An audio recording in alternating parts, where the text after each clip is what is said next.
I continue to be inspired, uplifted, and empowered by the work the BlogHer team does.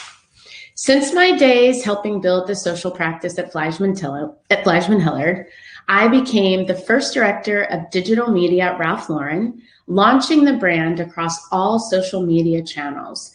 Back when there was no Instagram or Snapchat or TikTok and Twitch and all the things now.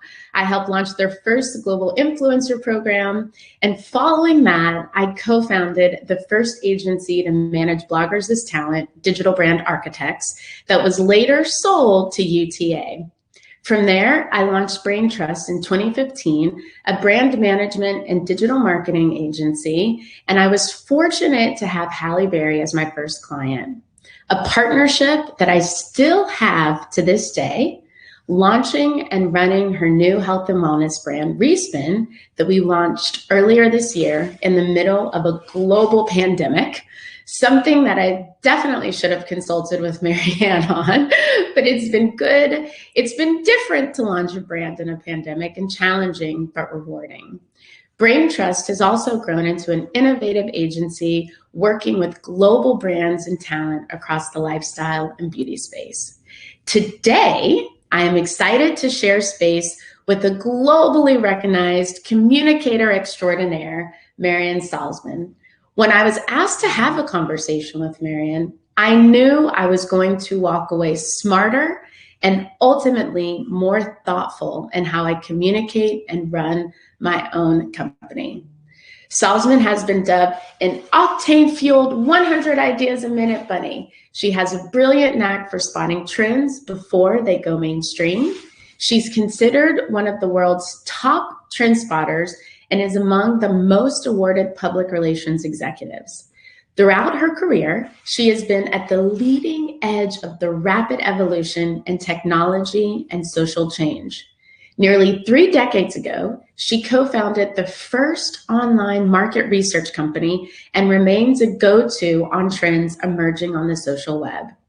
Marian was the CEO of Havas PR North America for nearly a decade and chaired its global assets known as the PR Collective.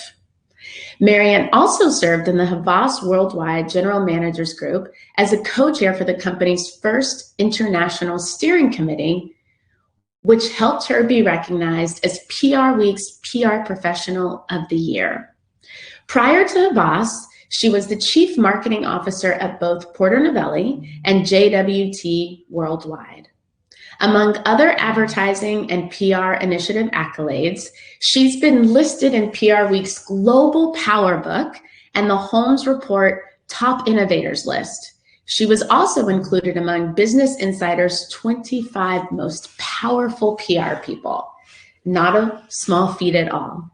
In 2018, Marian left the advertising industry, moving to Switzerland to embark on her greatest challenge to date, heading global communications at Philip Morris International as it continues its transformative journey to build a smoke-free future. In this position, and I might say as a non-smoker, she is charged with accelerating an end to cigarettes. She is the author or co-author of 17 books, including Buzz, the first big business book on buzz marketing, and her latest Agile PR, expert messaging in a hyper-connected, always-on world. A 2-time survivor of non-malignant brain tumors, she is an ardent advocate for brain health. Alongside her impressive resume, awards, accolades, and philanthropic work, at her core, she is a global citizen and change advocate. I want to leave you with 5 things I learned about her. She likes the challenge of hard jobs, to say the least. She's passionate about driving change forward. You don't become the greatest trend spotter in the world without passion. She introduced the world to the term metrosexual and made it a thing, which I might add became the word of the year in 2003. She looks at the bigger picture, and she wants every year to be a year of change. Her words touched me deeply personally. She said, changing culture ultimately should be our benchmark for success. And if she hadn't already accomplished enough, she's currently taking a race and ethics class that she says has forced her to relearn what she learned in African American Studies in 1981 about allyship, intersectionality, inequalities, and microaggressions. With her new book on the horizon, her transformation of PMI, coupled with her tenacity, grit, and resilience, she is a force we all need to listen and learn from. So prepare your questions. Let's get ready to talk to Marian. She's going to arm us with trends, tools, and information to propel us into the future. Make sure to bookmark her document, her Zoomsday predictions, which you can also find in the Resource Center during our conversation. And now, without further ado, let's welcome Marian.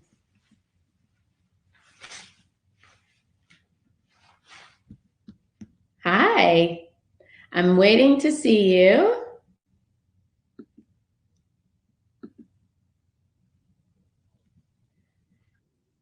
Okay. Hi. How are you? Good, good, good. Good to see you. Yeah, nice to see you. Nice to see everybody out there who I just keep seeing check in on my right-hand side of my screen. It's very cool. I know, it's fascinating. It's just like a little ticker. Everyone's coming and coming and coming. So I wanted to dive in, and I wanted to start with something that it's phenomenal. So you made a statement, and it's funny because in your 2020 trends report that was published in 2019, it was centered on the theme chaos as the new normal. In it, you predicted society would see a heightened bunker mentality and the increased use of face masks. Albeit that was like poor air quality. For a different reason, but yes, I did say that. You said that. I'm one of the people who always gets it like 85% right before anyone's overly impressed. In the late 1990s, when we did our first big book, Next, I talked about the fact that planes were going to fall out of the sky, and I talked about the fact that terrorism was going to finally hit domestic shores. But I didn't have it completely right because I really, at that point, barely knew what Al-Qaeda was. And this one, with the face mask, it was because I think one of the big things has been a love of clean air and clean water. And I thought that people, especially people in big cities globally, were increasingly aware that their air was not their best friend, and they were going to look to screen out the pollutants as much as they could. In terms of chaos, I guess I saw what happened with this election, maybe not as clearly, but I certainly knew that we were going to enter a very tumultuous time, both in the US and in the role the US would play globally. So my version of chaos was not a pandemic. I mean, the scary thing is I'd written about pandemics like 5 or 6 years ago, but it was one of those things that was like, oh, I think there's going to be one of these things. And I'd lived through SARS. I'd been obviously running the global side of Havas during it, but I didn't totally understand what it was going to mean. And I never envisioned myself as someone who so far has spent over 60 days in quarantine this year. So I did, and that's not the lockdown and the social distance part.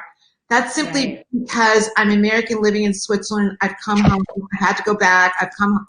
So the only thing I think I have expertise right now is quarantine cooking. So if you'd like quarantine cooking, yes, down pat.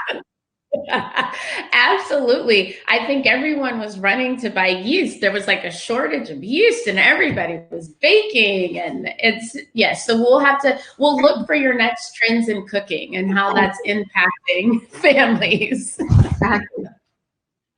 But it's just been phenomenal. And you said like you're hardly clairvoyant, but I have to say, the way that you're able to look at trends, look at society, and predict out, it's really phenomenal. And even when we look at your Zoomsday predictions, so kind of let's start there. This notion of zooming in, zooming out, and rethinking kind of everything. Like where did that start for you?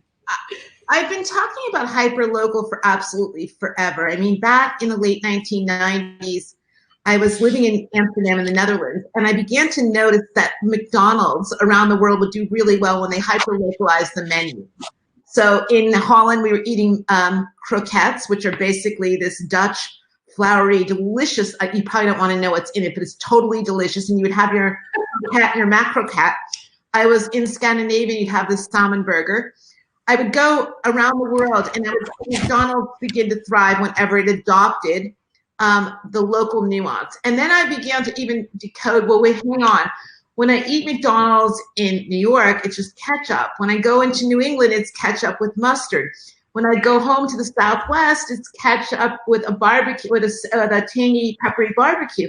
So I started there. I also started looking at things like Novika.com, which is now owned by National Geographic, where people were buying really the work of local artisans from Peru, from Thailand, etc. And they kind of wanted to have a piece of local culture that made them feel like they were of some place, but it wasn't cultural appropriation. It was more like, I want to, out of respect, borrow something from somewhere else.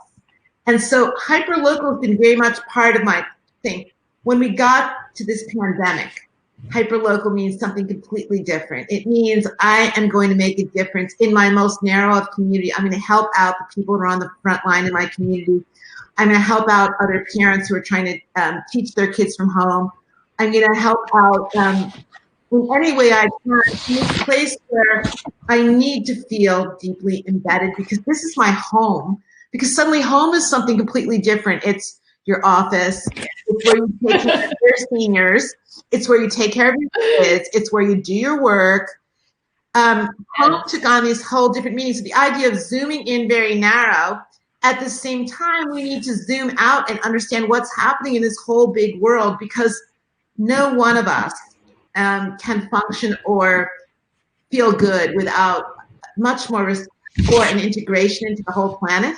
So it's this yin and yang. A lot of the trends are always trends. You mentioned metrosexual, and sadly for me, metrosexual is going to be on my tombstone if I don't have another big sighting. So I've spent the last 17 and a half years trying to figure out how I'm going to get out from underneath. That's the woman that discovered I discovered the word. The word had been used 7 times before I appropriated it. In that case, appropriation is fair and valid. And I attached it to some data. But the other thing was, it wasn't that 100% of men were becoming metrosexual, or even that 50%. What I had seen was this data point that said around 1/3 of men felt they were no longer guaranteed a seat in the boardroom. Many of them felt they were no longer on top in the bedroom. And suddenly the kitchen had become as a room that men felt they could occupy and dominate in.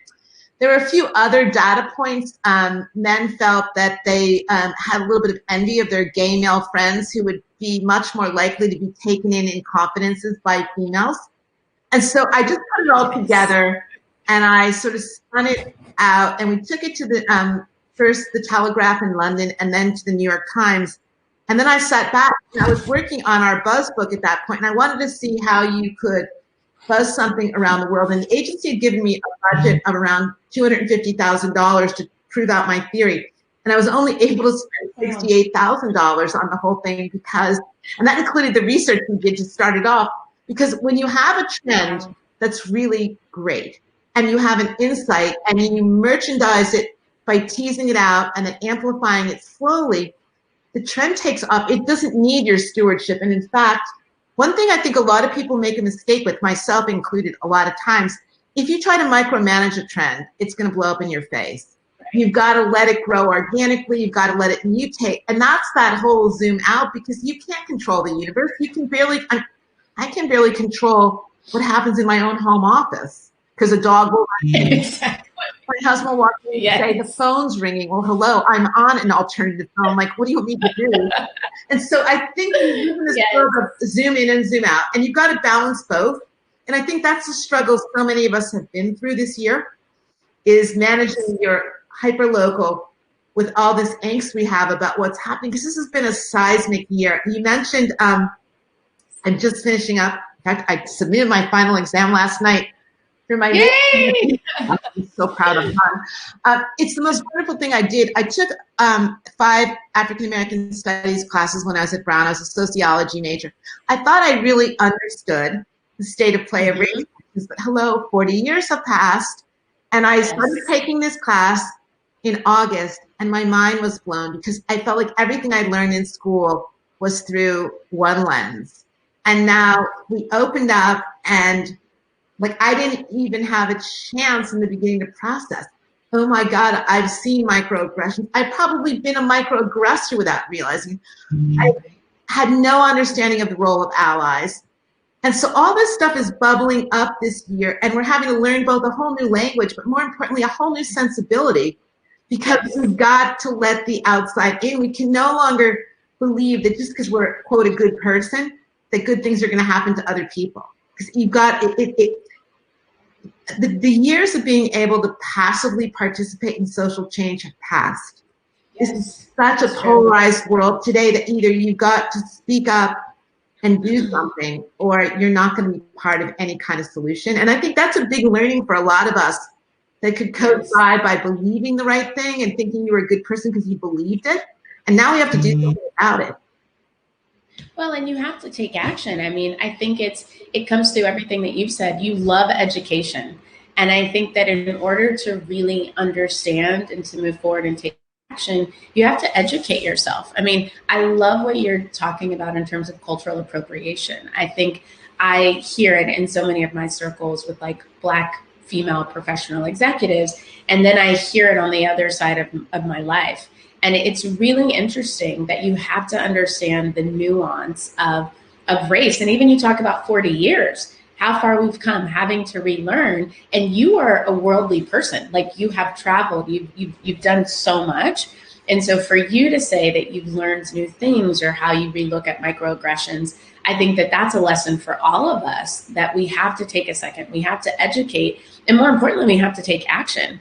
And I think that that's really been, as I was reading through the trends, it's like, how do you change culture? You have to educate yourself, you have to be in the know, and then you really have to rethink things. Because I think that was really interesting, even when you talk about, like, how are we looking at the trends? How are we being hyperlocal? And you talk about physical space and time, right? Yeah. So Blur's Day, which I love because I spent half of quarantine in a blur of what was going on. And you talk about fewer but smarter hours. So how do you see this physical space and time kind of impacting societal norms on work culture, as well as just home and family relationships? So to start with, we were all sold this bill of goods like we were part of an agrarian economy. I'm not a farmer. I don't assume you, Kendra, are a farmer, and yet we've historically been waking up when the sun rises. We've been going to work, and we depart when the sun sets. But why? I'm actually somebody who learned through Blur's Day and quarantine. It's better for me, especially when I'm in the States, to get up at 2:30 in the morning and work 2:30 to 1:30 and get my workday completely out. And then I have this whole afternoon for reading and studying and exercising and doing all those other things. And I never in a million years would have thought about that. But the clock is a 24-hour clock. And I don't think we've ever played to the strength of that 24-hour clock before. So this blurring, why do we eat breakfast in the morning? Why don't we eat breakfast for dinner? Why don't we eat our biggest meal about an hour and a half after we wake up, which is the most helpful time to eat a big meal when you're going to burn your energy through the whole day? So this idea that we have these ritualistic things around what to do at a certain time of day is completely nuts. It's grounded in the same kind of textbooks as I studied in the 80s. They're not exactly completely valid anymore, but you have to take your blinders off and be willing to say everything or most of what we learned kind of wasn't true. Another thing about food that I guess I mentioned to you when we talked last week, a new, at least fad I'm spotting, and I think it's going to become a trend, is this whole idea about lunchbox racism. This idea that Chinese restaurants in the US and also globally, but interesting that for Switzerland it was Italian restaurants, were suffering because people, so Italian restaurants weren't being very well patronized in Switzerland because there was a sense that it was the Italians that were bringing COVID over the border.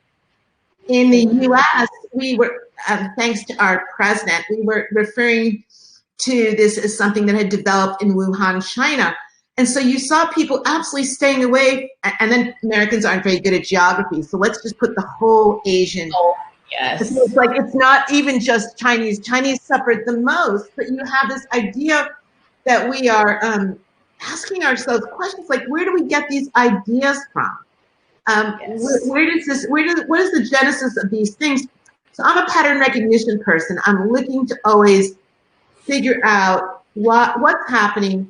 Why is it happening? I spend a lot of time looking in the recent rearview mirror, and I'm trying to figure out what can I learn, and how do I extrapolate from what I'm seeing to figure out what's going to happen.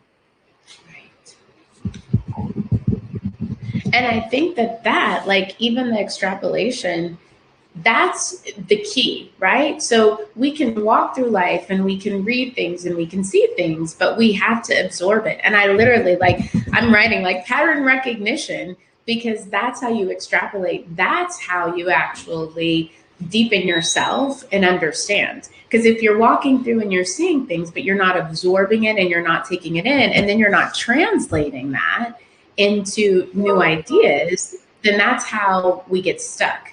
And I think, you know, one of the other things, like I loved a lot, but your real gets unreal and unreal gets real. I'm like, preach. That is so key. And I think that you really started to see people, I've seen so many people now saying, I'm going offline or I'm taking a digital detox. But more importantly, it's like, what is real? Whenever you look at everything that's happening. Well, right. How do I explain what we're doing right now? Have I come to speak and to chat with someone at a conference? Am I at a video conference? Are we really meeting? And you have to ask yourself, and look, it's the same way. I'm a huge fan and have been for a number of years of vegan leather. But the idea that in the old days that would have been called a fake, cheap, whatever, today is vegan leather, and it's every bit as premium and coveted as the real deal. And you develop nomenclature to explain what's unreal. So is this real estate? Do the guys at BlogHer, do they own this meeting space? Is it real? Is it unreal estate? And I think you have to look at your trends that way. Wow. I think you have to fit them into all these new things that are going on, a lot of which are really kind of distressing. Like when I pay someone via Venmo, did I pay them? Like, did I give them money? Like, I pulled my phone out, I opened the Venmo app, I sent Denise $250. Did I give her money? Like, what did I do? Because I didn't touch anything. I didn't write anything. And I just hit a few buttons. So I think that that's a whole other major trend that's going on. Is it is almost mandatory today to be able to speak with your fingers. So the idea that your fingers, in the middle of COVID, if you go out to a service appointment, pretty much you're going to wait in your car and you're going to, so what would happen if someone appeared without a smartphone? How would they get a COVID test? How would they get in for a leg lock appointment? I mean, there's so many things you cannot do without a smartphone today. Yes. And I think about that too, like even just in terms of age and even the technology divide. I mean, look at all of the people that were hurt, especially from a school perspective. I remember seeing an article, someone not having internet at home and the libraries were closed, and how are their kids going to go to school? And so you look at the dependencies of the smartphone, and it's exactly what you said about Vimo, like going to the grocery store and you just pull your phone out and you tap.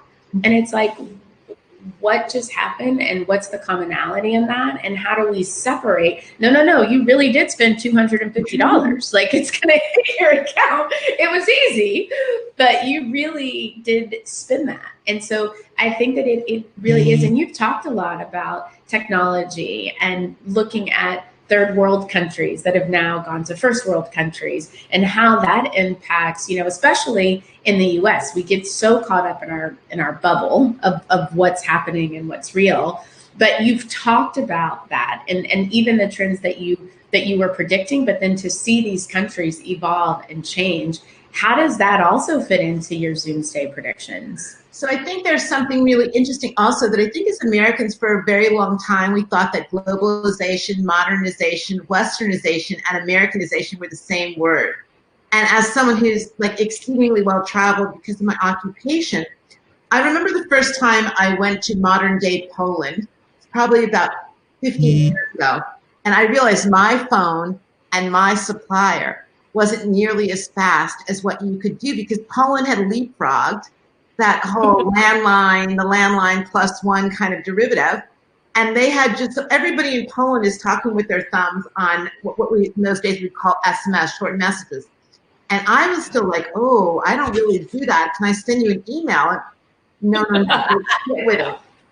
And I think we have this arrogance. I think a lot of the arrogance has peeled away in the last 3 or 4 years. And I want to be honest about that. I think more and more Americans realize that there's phenomenal innovation happening. If you even look at these vaccines, the vaccine from Pfizer wouldn't have happened without a Turkish immigrant living in Germany who's been the biotech genius behind it. I think there's a new recognition that smarts are not domiciled in one place. But then we have to figure out how do we make peace with that, because there's been this sense of either superiority or more progress here. And then I think another thing to look at too is during COVID, countries that are run by women have done dramatically better than countries run by men. And yet here we are in a country that has never elected a woman to the highest office in the land. So you look at the amazing work that's happened in New Zealand. You look at what Mrs. Merkel has done over almost 2 decades in Germany, and you're like, where have we been, guys? Like, what's with us? Well, and I think that's fascinating. And one of the things that you did talk about was just in terms of female, which I think female leadership, we see it in other countries. We now have our first female vice president. We now have, I mean, and even from your background in the industry that you changed so much, when you look at our new communications council, and I say our, Biden's communications council, it's all women. It's the first time that the narrative, the social storytelling of the nation through the voice of our president is going to be with women. And it's exciting. But so if you're a pattern recognition person, you would say, though, this is probably about 25 years in coming. And why was that? Because the internet, some version, had been around for a while in academic and scientific circles. And it was suddenly when women discovered America Online and the other online services, it became a chatting tool. And it's no different than the history of the telephone. So that's what I'm saying about patterns. Like the phone, I mean, I'm old enough, I can still remember my grandparents having just a phone at the front door on a phone table. Because the phone was an invasive thing. And then they kind of modernized. They brought the phone to the kitchen. And then my grandpa would go to work and my grandmother would get on the phone with her sister. And then all bets were off. Like within 2 years, they had those princess phones on their night tables in their bedroom. And suddenly, and it's the same thing that's happened with online. Men used it to exchange scientific data and papers and all these sort of brainiac things. And women discovered it as a social device. And that changed everything. Wow. I sort of feel like the same thing has happened with female leadership. Like when men are leading, they oftentimes spend a lot of time talking about life-work balance. If you're a young mom and you become a head of state, you're not talking about it. You're juggling it. And I think that's been the really big difference and the learning for all of us. If it can be done, watch how it gets done. Which leads me to another trend I didn't write about particularly this year, but I've really been taken by the idea of perfectly imperfect, where we make peace with our imperfections. Like I am never going to be organized. When it's time to pay the electrical bill, I'm still always running around the house saying, do you know our account number? I'm never going to be, like, I have had to make peace. I could more easily write a book than make a list of the people we buy goods and services from in our household. Because I don't think that way. I wrote the check, I put it online, I Venmoed it. Don't ask me for a record. Every year when I have to go do my taxes, it's always like, for me, it's like root canal because I have to prepare these records. And every year I make a resolution. This year I'm going to keep a notebook, and once a month I'm going to plug everything in. And by April, I've lost the notebook. You're like, I'm done. Well, that's because you're out writing like 17 books and predicting trends 15 years in advance. Like, we can't expect you to deal with the day-to-day organization. My perfectly imperfection says I was born without the organizational gene. I will never be organized. It isn't in my DNA.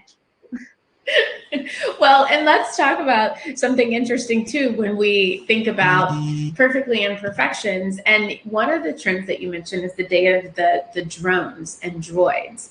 And you talk a bit about employees and businesses, and how does that fit into this? Because as you're talking about all the things in our thumbs and patterns, you had to have seen the pattern coming in terms of automation because you've been in the business for so long. Well, I have, and I had the luxury of meeting Andrew Yang just as he was launching Venture for America. So I was on board for the first few years. And I'm going to be honest, when Andrew would talk to me about universal basic income, he would talk to me about the fact that so many jobs were going to be replaced by automation. I would sort of be like, oh, I really should listen. I love this guy to death, but like, I don't see it. And I have to say, seeing what's happened during COVID, understanding that every company now has a drone and a droid policy, understanding the number of things that can be replaced by AI. I mean, even in the PR space, we have an AI agency that tells us 50 words we need to use to be sure our news stories get picked up more frequently. They are able to track where stories are going. So things I used to do manually with a lot of creativity and not so much precision, they're able to automate today. So yes, I am like deeply worried about what happens to people over the next 10 years as more and more jobs get replaced by non-human solutions. Well, and it's going to be interesting because I feel like we were doing different things that, you know, AI and AR and looking at it. And now that we're faced with it, we also have to realize, what does that do? What does that do to the human race? What does it do? How fast are we moving? And is that pace really good? And I want to switch to a question. We're kind of going to go questions, then we're going to come around. But I want to go to a question. So it's from JJ Rambert. Thank you. In your report, you talk about the growing inequities and how while we want to reduce them, they're going to get even bigger. Do you predict people trying to help more or less? And did COVID open everyone's eyes to want to help more? It's a fabulous question, and there's a trend, counter trend in there. So I think that many people do want to help more. I think many people want to help more at the daily, if not more frequently level. They want to feel like they're making a difference, which is part of that Zoom in idea. At the same time, we're seeing more and more people who feel like they themselves are at hope's edge. So how can they help anyone until they help themselves or get help? And so I think you're seeing a real polarization between those people who both have, at least have a little bit, and have generosity, versus those people who don't necessarily have or are very frightened that what they have isn't going to be there tomorrow. And they're going to batten down the hatches and try to protect what they've still got available to themselves. I think you're going to see, when I was talking about chaos before I had a full vision of a pandemic, I think that was the kind of chaos I was talking about, the difference between those who want to give and those who want to protect. Right.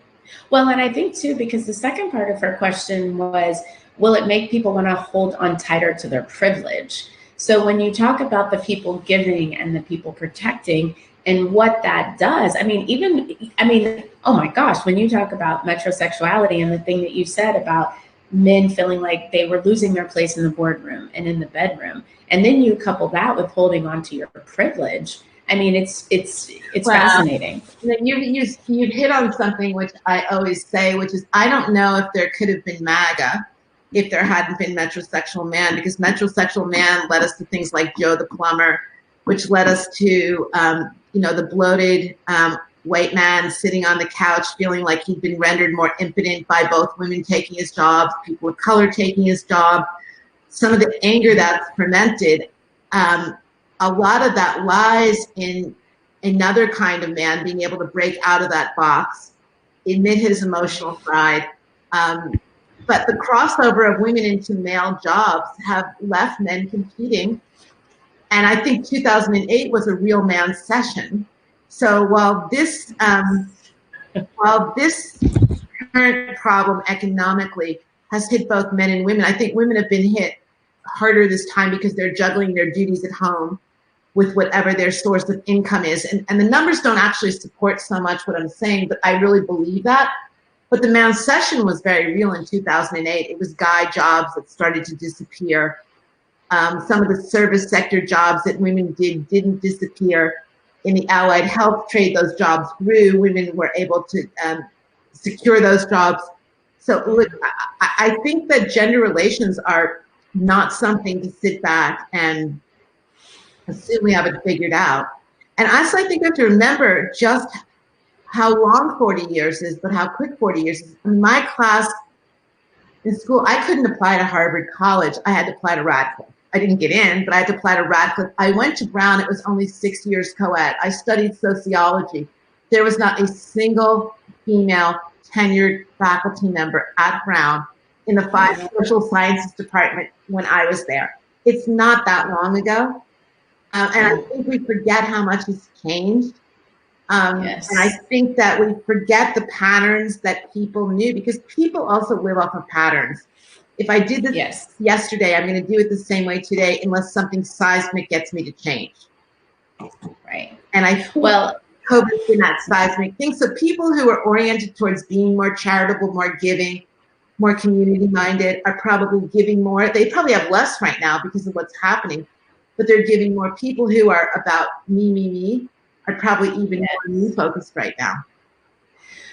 Oh my gosh, there's so many things that you just said, and one thing I want to touch on, and we'll take another question, is just this notion of tenure, longevity, what is really 40 years. And I've been in so many conversations, especially around race, and you look at like just Black Americans and Black people and not having the history of generations that were running companies, that went to college. I mean, you see it in other races as well, but speaking as a Black person.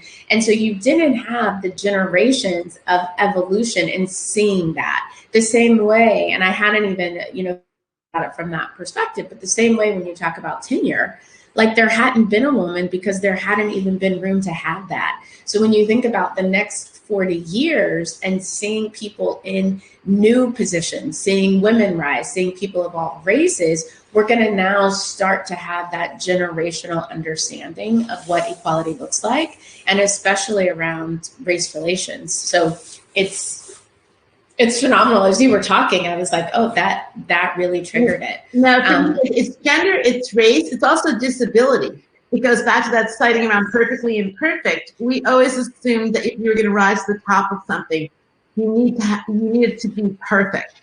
And we're now learning that imperfections are absolutely valid to bring forward as part of your persona. Well, and even in terms of imperfections, we have another question in terms of recommendations for mental health.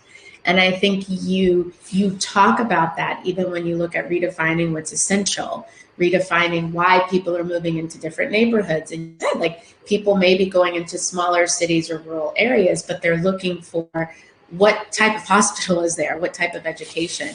So what do you think in terms of this notion of mental health in terms of trends? So if I had to predict what I think is going to be the most important thing in 2022, I think if we come through some kind of national recovery, a health recovery, a physical health recovery next year, vaccine coming, probably a significant percentage of those who choose to be vaccinated will be vaccinated by fall. I would assume that 2022 is going to be the year we attempt to recover mental health and balance.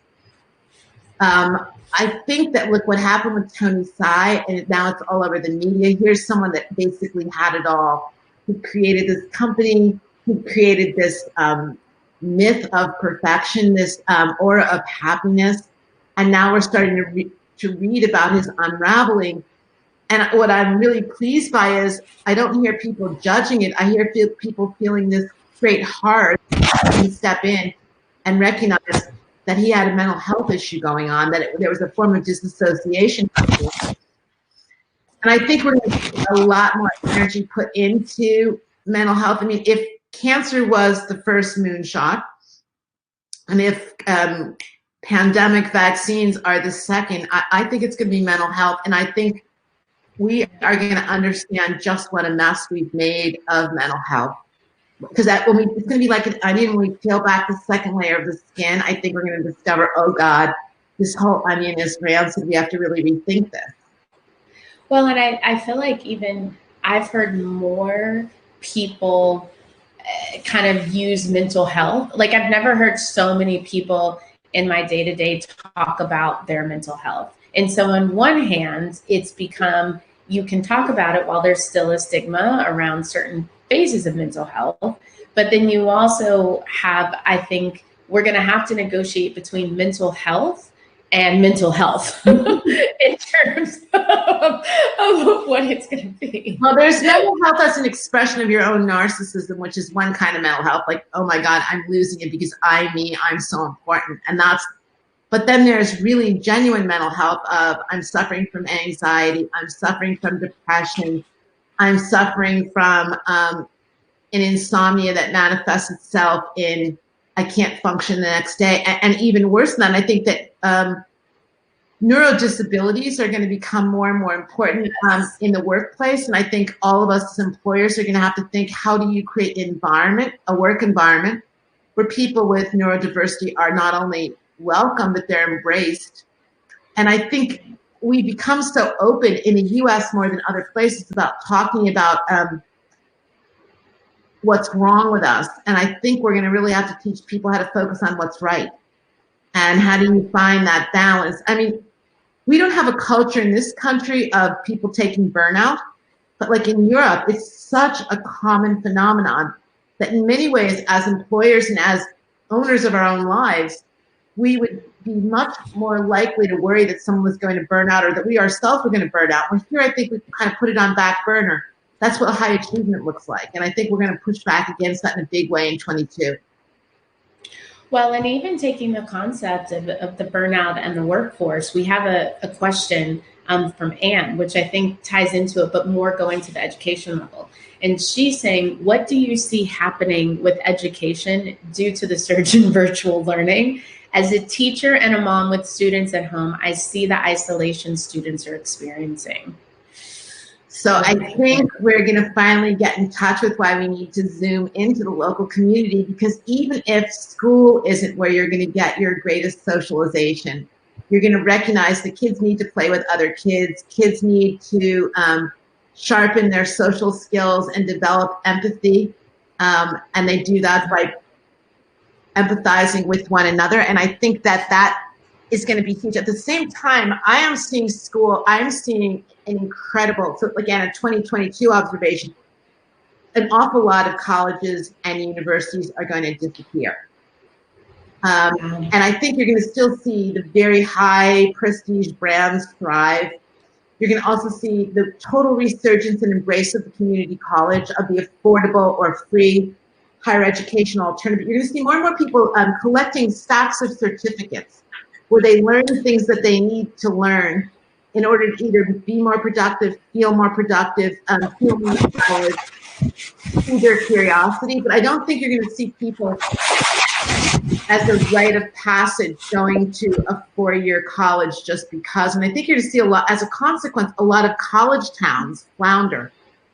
I mean, you're already seeing it this year, but if you think about the economy of college towns, that's a whole area where I have a real concern. What's going to happen to these places? Right. I mean, and even I went to Purdue in West Lafayette, and as you're talking about that, so much of the town is dependent upon the college. And I think it's really interesting is going back to when you challenge us to say what is essential, and the certificates. That's a really novel way to think about it, because people are honing in on what's important to me. What do I need to do my job that I'm passionate about, and less of just like a general knowledge where you kind of. Well, because also if lifelong learning and upskilling become very trendy, and I think they're going to be, I mean, this idea that you can't stop learning at 22 or 25 or 38, you need to keep going back to school to keep upskilling so you retain your relevance. then you're not going to be as concerned about that first or second or even third round of buying skills, because you're going to keep going back to the well. The other thing I'm seeing, and I notice this is a LinkedIn observation. Again, I'm a pattern person. I don't know what to do with it. But I noticed like so-and-so will say, oh, and I did, underneath their name, it will say Yale. And you kind of click on it, and you find out they took a 8-week course at Yale. Yes. And so what you're seeing is the high prestige to be devalued, sort of like, Chanel used to be these things I could never afford. And I'd always be like, oh my God, that person has a Chanel jacket. All I can afford is a Chanel lipstick. But suddenly your schooling is becoming like a Chanel lipstick. Like, yes, you can go buy the Chanel lipstick. You can buy the 8-week class. You can get admitted to do that. It's not the same thing as it used to be. And maybe that's better because we're breaking down those walls of hegemony and where things were always kind of only for the chosen few. But with the democratization, it's going to come a real need to rethink those business models. And it starts with the schools, but then it goes to the communities in which the schools flourish. It goes to the value that its alumni placed on it. And then it goes back to the thing you're saying that the woman raises her question, which is the social networks. If we don't have those social, I've done 4 online classes since COVID started, all it happens, and I've learned stuff. It's wonderful. I probably learned more than I learned as an undergraduate at Brown, to be honest, because it was me teaching myself. The difference, I didn't make any friends.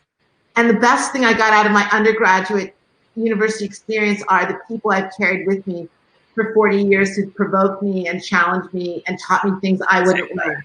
And I made no friends. I mean, I've had wonderful experiences with me, myself, my stacks of paper, my books, but I don't have anybody to talk to about it. And it's like that antisocial dimension is a really negative force for you.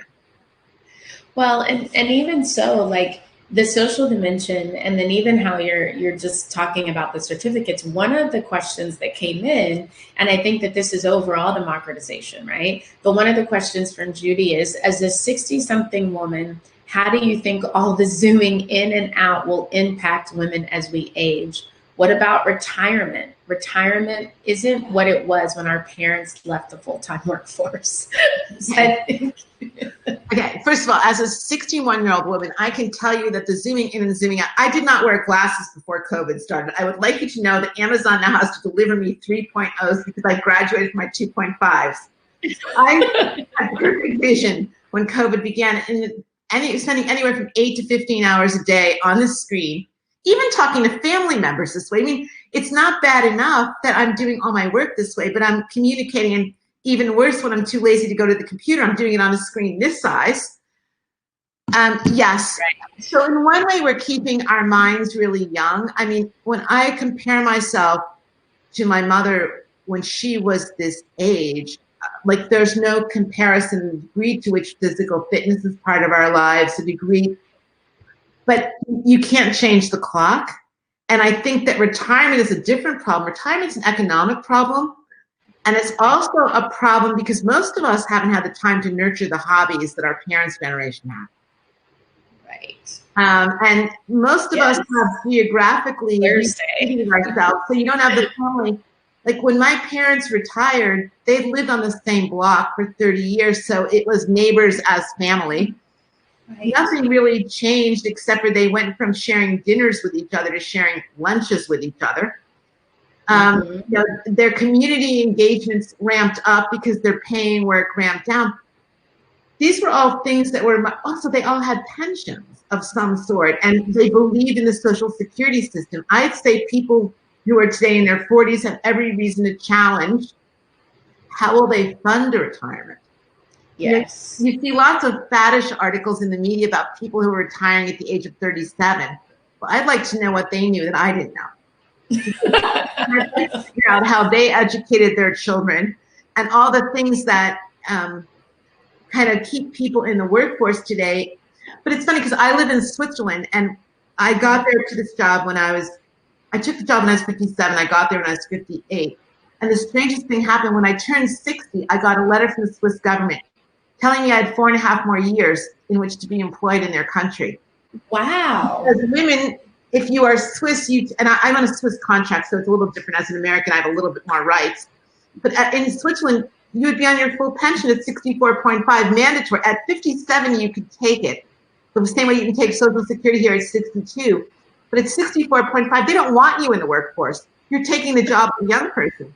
And it was like, I was so offended, but at the same time, I was like, these people have it right. Why shouldn't people have 20 more years to enjoy the fruits of their labor? Wait. Exactly. Right. Exactly. And not wait and enjoy.